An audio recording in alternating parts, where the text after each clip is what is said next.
The untold truth of Rajasthan ghost village. रेत की हर कण में दबी है एक कहानी, कुछ अधूरी, कुछ भूली, कुछ बेमानी। यहाँ की हर दीवार फुसफुसाती है, हम मिट गए मगर झुके नहीं। स्वागत है दोस्तों, आज हम चलते हैं राजस्थान की उस धरती पर जहाँ इतिहास ने अपनी सांसें रोक ली। नाम है कुलधरा। कहते हैं ये गांव भूतिया है, पर असली रहस्य ये नहीं कि यहाँ आत्माएं हैं, बल्कि ये है कि यहाँ से जिंदगी क्यों चली गई। आज हम उस सन्नाटे को सुनने आए हैं जो सदियों से जवाब दे रहा है। आइए जानते हैं इस कहानी को। ये कहानी है पालीवाल ब्राह्मणों की स्वाभिमान की। करीब 300 साल पहले ये गांव पालीवाल ब्राह्मणों का था। रेगिस्तान की धरती पर उन्होंने बसाया था एक हरा भरा जीवन। यहाँ के कुएं, जल निकासी और वास्तुकला इतनी कि आज भी वैज्ञानिक हैरान हैं। हर घर की दिशा सूरज की रोशनी और हवा के मुताबिक तय की गई थी, मानो प्रकृति और इंसान एक ताल में जीते हों। हर गली मुख्य मंदिर की ओर खुलती थी, मानो गांव की सांसें भी ईश्वर की ओर बहती हों। 18वीं सदी में जैसलमेर के दीवान सलीम सिंह का आतंक पूरे क्षेत्र में फैला था। कहते हैं वह कुलधरा की एक लड़की पर मोहित हो गया था और धमकी दी कि अगर गांव वालों ने इनकार किया तो उन पर भारी कर लगा दिया जाएगा। लेकिन इतिहासकारों के अनुसार असली वजह सिर्फ एक लड़की नहीं थी। पालीवाल ब्राह्मण आर्थिक रूप से स्वतंत्र हो गए थे, वह राजशाही पर निर्भर नहीं थे।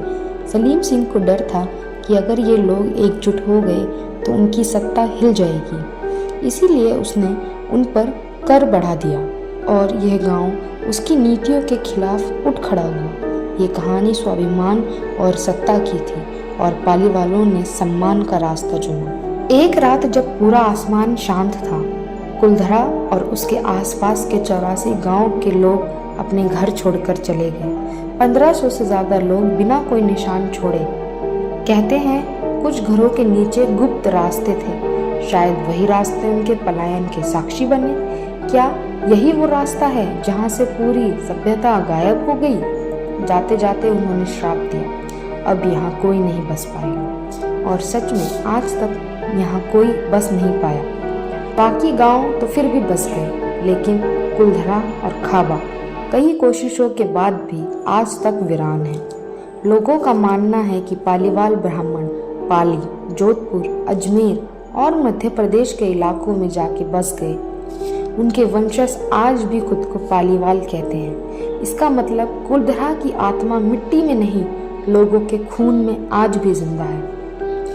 कुलधरा को शापित कहा गया है, पर क्या यह संभव है कि पालीवालों को आने वाले सूखे का अंदाजा पहले ही लग गया हो?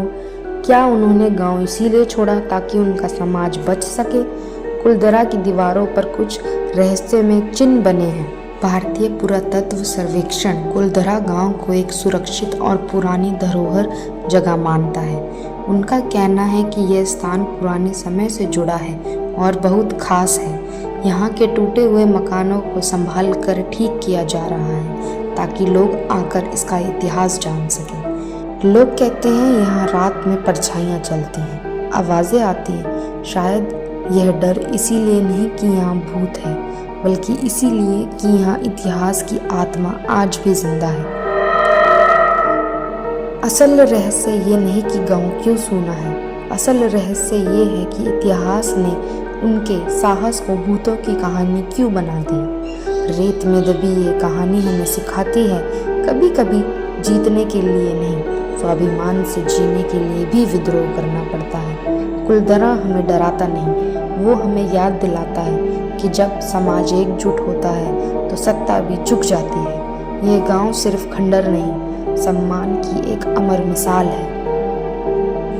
तो दोस्तों बताइए, क्या आपको लगता है कि कुलधरा सच में शापित है, या फिर ये कहानी बस उस सच्चाई को छुपाने का एक तरीका थी जिसे इतिहास ने रेत में दफना दिया? अपने विचार कमेंट में ज़रूर बताएं। वीडियो पसंद आए तो लाइक शेयर करें और ऐसी ही अनकही कहानी सुनने के लिए सब्सक्राइब करें। मैं हूं सपना, मिलती हूं आपसे अगले रहस्यमय सफ़र में, क्योंकि हर रेत के नीचे एक अधूरी कहानी छुपी है।